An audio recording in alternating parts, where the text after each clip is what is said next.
बिस्मिल्लाहिर्रहमानिर्रहीम। तलबा तालबात, आज दर्जा फौकानिया अव्वल यानी क्लास 9 की शुरुआत की जा रही है।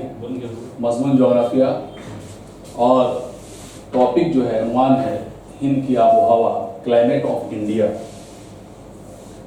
क्लाइमेट जिसको हम आबो हवा कहते हैं, हिंदी में जलवायु, जल और वायु मिलके का मरकब से बना है आबो हवा। हम सब जानते हैं कि हिंदुस्तान की आबो हवा और मुल्कों की आबो हवा से मुख्तलिफ है। आज हिंदुस्तान की आबो हवा का मुताला हम करेंगे। उससे पहले हम ये जानें कि क्लाइमेट क्या है और मौसम क्या है। मौसम अक्सर और बेशतर हम मौसम का लफ्ज़ इस्तेमाल करते हैं, जिसको हम वेदर कहते हैं। वेदर या मौसम ये आर्जी होता है। एक छोटे से इलाके में जब आबो हवा, दर्जे हरारत, हवा का दबाव, ह्यूमिडिटी, नमी में तब्दीली एक छोटे से इलाके में, एक छोटी जगह के लिए, एक छोटे वक्त के लिए आती है, उसको हम मौसम कहते हैं। ये अक्सर तब्दील होता है। मौसम क्या है? एक एक घंटे में चेंज हो सकता है। अभी कहीं बारिश हो रही है तो कहीं सूखा रहेगा, कहीं तूफान आएगी तो कहीं हवा शांत सुकून रहेगी। तो ये मौसम जो है ये चेंज होता रहता है, तब्दील होने वाली चीज़ है। ये घंटे 2 घंटे में भी चेंज हो सकता है। इसीलिए अक्सर वो लोग कहते हैं कि मौसम की तरह लोग बदल रहते हैं। ये एक मुहावरा भी है, क्योंकि मौसम हर लम्हा, हर घंटा चेंज हो सकता है, तब्दील हो सकता है। इसके बरक्स आबो हवा, जिसको हम कहते हैं क्लाइमेट, ये बहुत देरपा है, बहुत देर में इसके अंदर चेंजेस आती है और ये बहुत बड़े इलाके लंबे टाइम के लिए होता है। बल्कि आप कह सकते हैं कि ये किसी कम से कम एक इलाके में 30 साल का हम पूरा मुहासबा करते हैं और देखते हैं कि वहाँ दर्जे हरारत, हवा का दबाव, नमी, आर्द्रता, ह्यूमिडिटी, हवा का रुख, इस सबको कंक्लूड, सबको करने के बाद एक मुशाहदा हम करते हैं तो हम पाते हैं कि इस एरिया में ये क्लाइमेट है। जैसे हम कहते हैं कि हिंदुस्तान की जो आबोहवा है वो मानसूनी आबोहवा है, मानसूनी क्लाइमेट है। हिंदुस्तान की जलवायु जो है वो मानसूनी जलवायु है, ये जाना जाता है पूरी दुनिया में। तो ये फर्क हुआ बुनियादी तौर पर मौसम और आबो हवा में कि मौसम तब्दील किया घंटे 2 घंटा में चेंज हो सकता है, लेकिन आबो हवा क्लाइमेट एक बहुत वक्त के बाद इसमें चेंजेस आते हैं। एक बहुत बड़े एरिया के लिए होता है, लंबे टाइम के लिए होता है और लंबे इलाके के लिए ये आबो हवा का हम शामिल करते हैं। जैसे अब एक और है कि सतह ज़मीन के बड़े खित्ते मुतल्लिक़ हवा की तवील मुद्दत शुदा खसूसियात, खसूसन दर्जे हरारत, बारिश, दीगर मौसमी हालात आबो हवा का मुस्तकिल होती है और ये 30 बरस की मुद्दत में मौसमी हवाओं के दबाव का मजमुआ होता है। क्लाइमेट के बारे में ये एक तरह से तशरीह है, उसका डिफिनेशन है। अब एक लफ्ज़ है मानसून, जिसको हम कहते हैं हिंदी में मानसून और उर्दू में भी इसी लफ्ज़ का हम इस्तेमाल करते हैं। क्योंकि मानसून ये लफ्ज़ जो है अरबी का है और इसका मतलब होता है मौसम। ये जब अरब के सयाह सफ़र करते हुए आए तो उन्होंने देखा कि हिंद महासागर, अरब सागर में एक ऐसी हवा चलती है जिसका उन लोगों ने, अरब के सयाहों ने, अरब के ट्रैवल्स ने जो नाम दिया वो मानसून, जो बेसिकली अरबी का ही वर्ड है, जिसका मतलब है मौसम।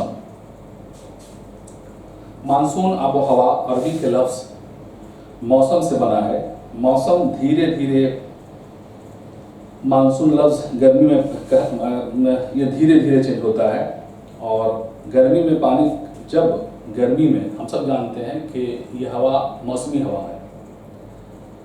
हम जानते हैं कि पानी की तासीर है कि जल्दी देर से ठंडा होता है और देर से गर्म होता है।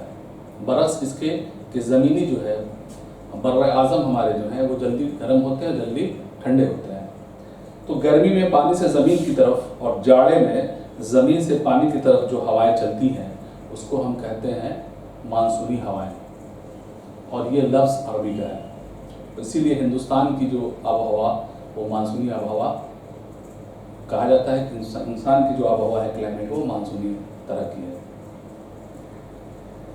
अब आगे हम ये देखेंगे कि आबोहवा को मुतासिर करने वाले अवामिल, ये ख़ास ये चीज़ है जानना बहुत ही ज़रूरी है कि कौन कौन सा फैक्टर, कौन कौन सी अवामिल जो है आबोहवा को मुतासिर करते हैं। आबोहवा को मुतासिर करने वाले अवामिल, वो फैक्टर्स जो क्लाइमेट को कंट्रोल करते हैं, इसको हम अगर देखें तो एक लफ्ज़ में इसको समझ सकते हैं हम, इसका हम अलग अलग इसका तज़किया करेंगे। वो है लैंड फॉर्म,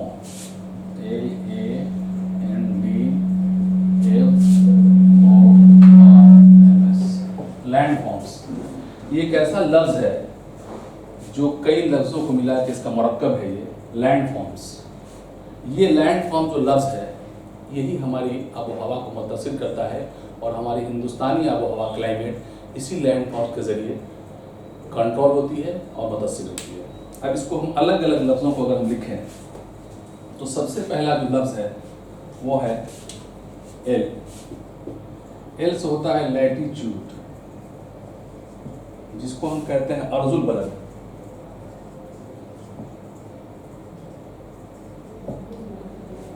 दूसरा है ए, इसको हम कहते हैं अल्टीट्यूड, इसको हम कहते हैं ऊंचाई कह सकते हैं, या बुलंदी भी कह सकते हैं इसके।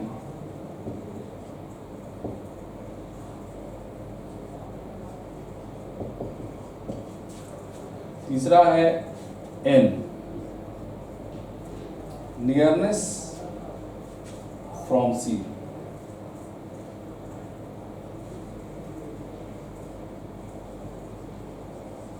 नियरनेस फ्रॉम सी यानी समुद्र से नजदीकी, समुद्र से नजदीकी। D, D for direction of wind,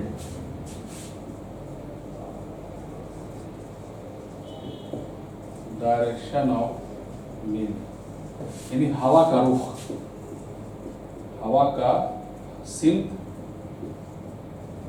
या हम रुख भी कह सकते हैं। ये लैंड का मतलब हुआ। इसको एक एक लफ्ज़ में समझा दूं कि लैटीट्यूड, जिसको हम हिंदी में अक्षांश कहते हैं, अर्ज़ु बुलंद कहते हैं, इससे हमारी आबोहवा मुतासिर ज़्यादा होती है। आप जानते हैं कि वो इलाका जो हिमालय के आसपास का इलाका है वहाँ ठंड ज़्यादा होती है, वहाँ हवा का दबाव कम होता है ऊंचाई पे जाने के साथ, और दर्जे हरारत भी कम होता है। उसके बरस जैसे हम राजस्थान प्लेन एरिया में आएंगे वहाँ हवा का दबाव भी कम होगा और दर्जे हरारत ज़्यादा होगा।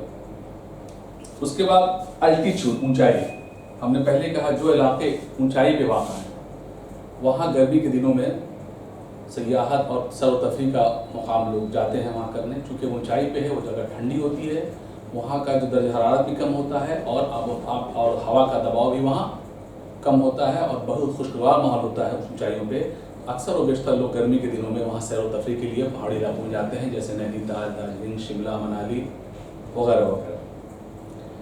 नियरनेस फ्रॉम सी, वो इलाका जो समंदर के नज़दीक है, वहाँ न ज़्यादा गर्मी पड़ेगी और न ज़्यादा ठंड पड़ेगी, वहाँ का माइल्ड क्लाइमेट होगा, मतवाज़ी क्लाइमेट होगा,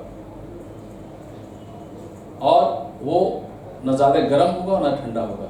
इसकी वजह ये हमने पहले ही बताया कि तासीर है इस पानी की, न ज़्यादा जल्दी गर्म होता है पानी, न जल्दी ठंडा होता है। इसके बरक्स जो खुश्की का इलाका है, जो बर्री इलाका है, वो जाड़े के दिन जल्दी ठंडा होता है जाड़े के दिनों में, और गर्मी में जल्दी गर्म हो जाता है, जिससे जाड़े में ज़्यादा ठंड पड़ती है और गर्मी के दिनों में ज़्यादा गर्मी पड़ती है। लेकिन इसके उल्टा जो समुद्री इलाका है, साहिली इलाका है, कोस्टल रीजन्स हमारे, वो वहाँ न ज़्यादा गर्मी पड़ती है और न ज़्यादा ठंड पड़ती है। जिस वक्त कश्मीर में या राजस्थान में, दिल्ली वगैरह में जिस वक्त किसान या लोग मोटे स्वेटर और लिहाफ काम करते हैं, उसी वक्त आप चले जाइए वेस्ट बंगाल में, चले जाइए मुंबई में, चले जाइए, वहाँ लोग एक मामूली चादर से अपनी जाड़े से अपने को बचाव करते हैं।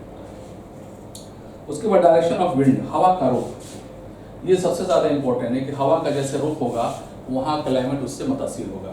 जैसे हवा चली, अगर हवा वो समुद्री इलाके से चल रही है तो अपने साथ नमी, मॉइस्चर और आर्द्रता लेके आएगी और वो बर्री इलाकों में, ज़मीनी इलाकों में उसका असर डालेगी, या तो बारिश करेगी या वहाँ ठंडी हवाएं चलेंगी। इसके उल्टा वो हवाएं जो ज़मीन से समुद्र की तरफ चलेंगी वो ज़्यादा गर्म होंगी तो समुद्री इलाकों को गर्म करेंगी, और ज़्यादा ठंडी होंगी तो समुद्री इलाकों को ठंडा करेंगी। तो हवा का रुख जो है वो बताता है कि वहाँ के क्लाइमेट का क्या असर है या उस क्लाइमेट किस टाइप का है वहाँ का। तो हवा का सिंह, हवा का रुख भी क्लाइमेट को मुतासिर करने का एक सबसे बड़ा उम्मीद है। उसके बाद हम जो है फॉर्म्स का अलग करें, अगर हम अलग अलग एब्रिविएशन अलग इसको करें, फॉर्म्स, इसको F फॉर फॉरेस्ट, जिसको हम जंगल कह सकते हैं, O for ocean current,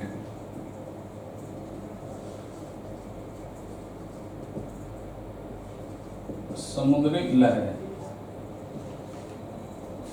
R for rainfall यानी बारिश, M फॉर माउंटेन यानी पहाड़, और S ले लेते हैं हम सॉइल यानी मिट्टी। लैंड का बताया हमने आपको एक्सप्लेन करके एक लफ्जों का। अब आप आइए फॉर्म्स का। F का मतलब होता है फॉरेस्ट। हम सब जानते हैं कि जो इलाका जिन इलाकों में जंगलात ज़्यादा हैं वहाँ बारिश भी ज़्यादा होती है, और घने जंगलात हैं तो वहाँ बारिश ये जंगलात असर डालते हैं इवापोरेशन के जरिए, वाष्पोत्सर्जन के जरिए। ओशन ऑफ करेंट, समुद्री लहरें। हम सब जानते हैं कि कुछ लहरें ठंडी होती हैं समुद्र, कुछ गर्म होती हैं। जो लहरें समंदर पे अगर गर्म चलती हैं तो उसका असर बर्री इलाकों पर पड़ता है, तो वहाँ क्लाइमेट गर्म हो जाता है। अगर वो ठंडी हवाएं चल रही हैं, ठंडी धाराएं चल रही हैं, ठंडी लहरें चल रही हैं, तो उसका असर पड़ता है कोस्टल एरिया पे, साहिली इलाकों पे, तो वहाँ कुछ ठंडा महसूस किया जाता है। तो हमारे जो समुद्री करंट्स हैं ये भी ज़्यादा मुतासिर करते हैं हमारे आबो हवा को। रेनफॉल, जिसको कहते हैं बारिश। बारिश जो सबसे ज़्यादा अगर हम देखें हिंदुस्तान में, बल्कि वर्ल्ड में सबसे ज़्यादा बारिश होती है, चेरापूंजी में मौसमी नामपुर एक जगह है जहाँ सबसे ज़्यादा बारिश होती है। वहाँ क्लाइमेट भी और जगहों से एकदम अलग है, तो बारिश भी एक हमारे आबो हवा को मुतासिर करने में एक अहम आमिल है। माउंटेन यानी पहाड़। हम सब जानते हैं जैसे जैसे हम ऊंचाई पे जाते हैं हमारे दर्जे हरारत, हवा का दबाव कम होता जाता है।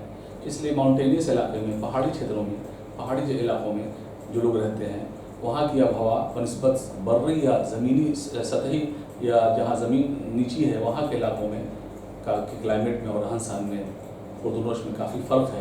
इसकी वजह ये है कि वहाँ की आबहवा मुख्तलिफ है बनिस्बत मैदानी इलाकों के। एस फॉर सॉइल यानी मिट्टी। मिट्टी भी असर डालती है हमारी आबहवा पे। अगर रेतीली और कंकड़ वाली मिट्टी है तो वहाँ ज़्यादा गर्मी पड़ेगी बनिस्बत चिकनी मिट्टी और दोमट मिट्टी के मुकाबले। तो पता चला कि जो लैंड फॉर्म्स है, ये जो हमारा एक इस्तिलाही वर्ड है जिसको हमने जा करके मरकब को बनाया, ये लैंड फॉर्म हवा को, आबो हवा को मुतासिर करने में बहुत अहम रोल अदा करता है, और इसी की इस पे आबो हवा मुतासिर होती है ये लैंड फॉर्म की वजह से। एक लफ्ज़ है रेन शैडो, ये बजाना ज़रूरी है बच्चों को। ये चूँकि इस्तिलाह है, इसलिए जाना जिसको हम कह सकते हैं सायेदार बारां। साय बारां, अगर हम एक तस्वीर के जरिए समझाएं इस चीज को, सपोज ये पहाड़ है और यहाँ से जो एक समुंदर से जो हवाएं चलती हैं हम सब जानते हैं, वो अपने साथ नमी लेके आती हैं और नमी लाने के बाद जिस एरिया में वो हवाएं बारिश कर देती हैं वो, और एक यहाँ बारिश करती हैं और ये हवाएं जब इधर आती हैं खुश्क हो जाती हैं, जिससे यहाँ बारिश नहीं होती। यानी वो इलाका जहाँ जिस पहाड़ी एक तरफ बारिश होती है और पहाड़ी की दूसरी तरफ बारिश नहीं होती, उसको हम कहते हैं रेन शैडो, साय बारां। ये है कि बारिश बरदार हवाओं के रास्ते में पड़ने वाले पहाड़ी के उक़ब में वाक़ा निस्बतन खुश्क इलाका, जिसको हम रेन शैडो कहते हैं। प्यारे बच्चों, अगर अभी ये सिलसिला आगे बढ़ेगा, अगर अभी तक जितनी हमने बताया आपको उसमें किसी तरह की दुश्वारी परेशानी आए तो आप बराए करम कमेंट बॉक्स में डालें, इंशाअल्लाह आपको मस्बत जवाब